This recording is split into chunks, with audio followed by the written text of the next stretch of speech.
Halo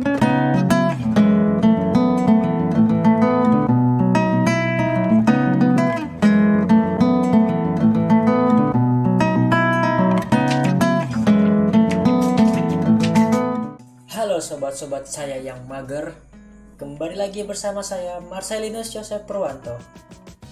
Pada malam yang indah ini, kita dapat kembali berkumpul untuk bersama-sama mencari motivasi serta arahan hidup untuk kehidupan yang lebih baik. Sobat-sobat pasti akhir-akhir ini sudah melihat di media sosial bertebaran video yang merekam aksi para anak-anak muda yang melakukan freestyle di tempat yang tidak seharusnya, serta dengan cara yang sembarangan.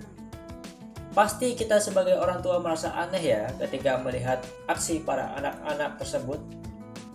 Usut punya usut, aksi yang mereka lakukan itu ternyata adalah gaya yang ditiru dari video game.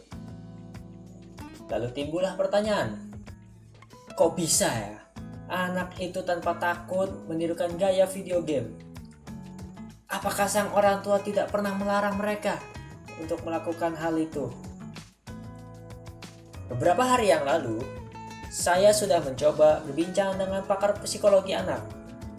Dan dari hasil pertimbangan kami, ini bukan hanya akibat dari sang orang tua yang tidak pernah melarang, tapi karena kurangnya pengawasan orang tua terhadap gadget yang dipakai anak tersebut. Sang anak yang tidak diawasi ketika bermain dengan gadgetnya akan merasa terlalu bebas, sehingga mereka akan kecanduan.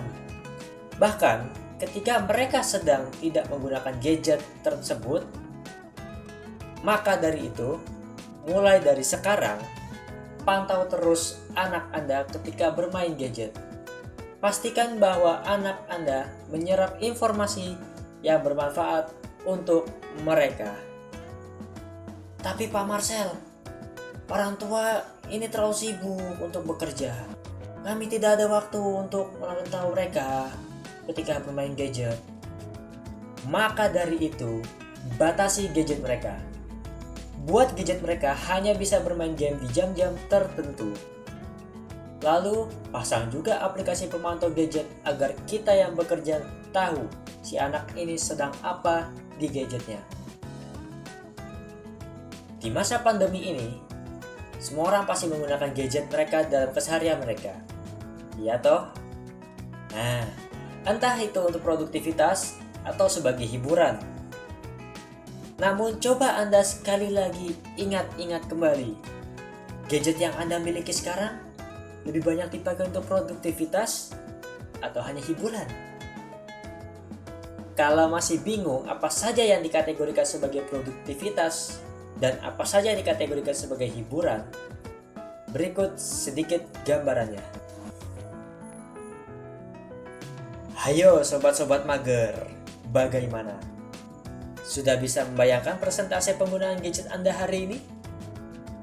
Saya yakin 80% orang dengan gadgetnya yang ada di kantong atau di mejanya saat ini lebih banyak digunakan untuk hiburan. Dan kalaupun sedang melakukan produktivitas, pasti diselingi dengan hiburan. Lalu muncullah pertanyaan baru. Apa sih dampaknya bila gadget yang kita miliki ini lebih banyak digunakan untuk hiburan daripada produktivitas?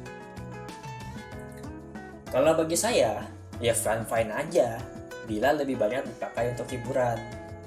Namun, jangan sampai menjadi ketergantungan.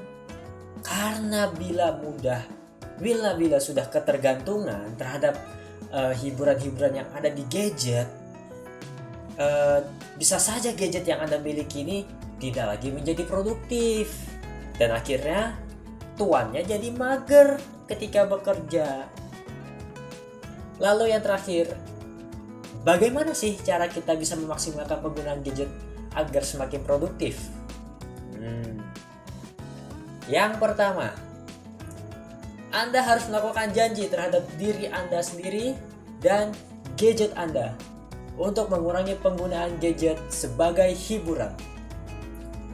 Nih, misalnya di saat Anda sedang tidak ada kegiatan atau tidak ada pekerjaan, lebih baik isi dengan membaca sebuah novel atau mengikuti latihan secara daring daripada Anda isi waktu luang Anda dengan bermain game yang akan membuat Anda lupa dengan waktu. Ya toh? Yang kedua, jadikan hiburan-hiburan yang biasa Anda lakukan sebelumnya menjadi sebuah produktivitas. Loh, Pak Marcel, saya bingung dengan poin ini. Maksudnya gimana toh, Pak? Maksudnya adalah saya contohkan langsung deh. Nih, bila mana sebelumnya Anda suka bermain game, coba jadikan game itu sebagai ladang untuk mencari uang. Entah berjualan item dari game tersebut, atau membantu isi ulang vouchernya kepada orang lain. Lumayan kan, sekali isi ulang bisa dapat 2.000 sampai 5.000 rupiah.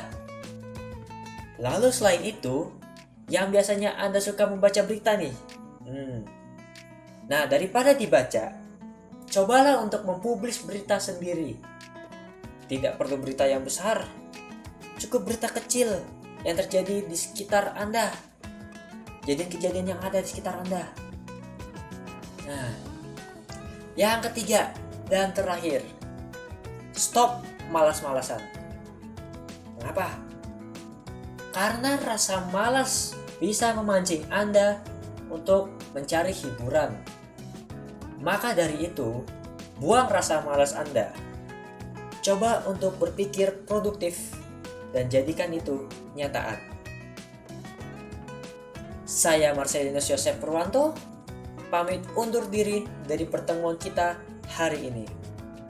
Terima kasih sobat-sobat mager yang telah menemani saya hingga akhir.